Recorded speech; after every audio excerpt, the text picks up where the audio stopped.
හරි. මේ තේල්නේ ශ්‍රී ලංකාවේ 2026 ජාතික පාසල් සනීපාරක්ෂක වැඩසටහන ගැන කෙටි විමසුමක්. කෙටියෙන්ම කිව්වොත් මේක රජයේ ලොකු වැඩපිළිවෙලක්. 2026 ඉඳලා ලංකාවෙම ඉස්කෝලවල ශිෂ්‍යාවන් මිලියනයකට නොමිලේ සනීපාරක්ෂක තුවාල ලබා දෙන එක තමයි ලක්ෂ්‍ය. ඉතින් මේ ගැන දැනගන්නම ඕන ප්‍රධාන කරුණු තුනක් තියෙනවා. පළවෙනි කාරණේ තමයි මේකේ තියෙන දැවැන්තකම.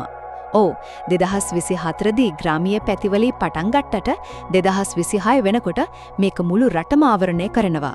ඒ කියන්නේ 6 වසරෙන් උඩ ඉන්න හැම ශිෂ්‍යාවකටම මිලියනයකට වැඩි පිරිසකට මේකේ ප්‍රතිලාභ හම්බ වෙනවා. දෙවනුව අපි බලමු මේ වැඩේ වෙන්නේ කොහොමද කියලා.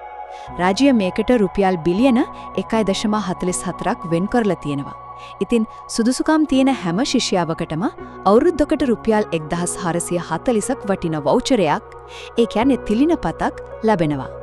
මේවා පළාත් අධ්‍යාපන කාර්යාල හරහා කෙලින්ම ඉස්කෝලවලට තමයි බෙදලා දෙන්නේ. අවසාන වශයෙන් මේක නිකම්ම බඩු බෙදලා දෙන එකක් නෙවෙයි. ඒක තේරුම් ගන්න එක හරිම වැදගත්. මේක ඊට වඩා ගොඩක් එහාට ගියපු සැලැස්මක්. මොකද ශිෂ්‍යාවන්ට Taman කැමති වර්ගයේ තුවා තෝරගන්න නිදහස දෙනවා. දෙන හැම දෙයක්ම SLSI සහතිකයේ තියෙන ගුණාත්මක දේවල්. ඒ විතරක් නෙවෙයි, පාවිච්චි කරපු තුවා පරිසරයට හානියක් නැතිව ඉවත් කරන්න ඉස්කෝල ඇතුළෙම ක්‍රමවේදයක් හදන එකත් මේකටම අයිතියි. ඉතින් එකම වාක්‍යයකින් කිව්වොත් මේක ශිෂ්‍යාවන්ගේ සෞඛ්‍ය වගේම අභිමානියත් ඉහළ නැංවීමට ගත්තු හොඳටම සැලසුම් කරපු දැවැන්ත පියවරක්.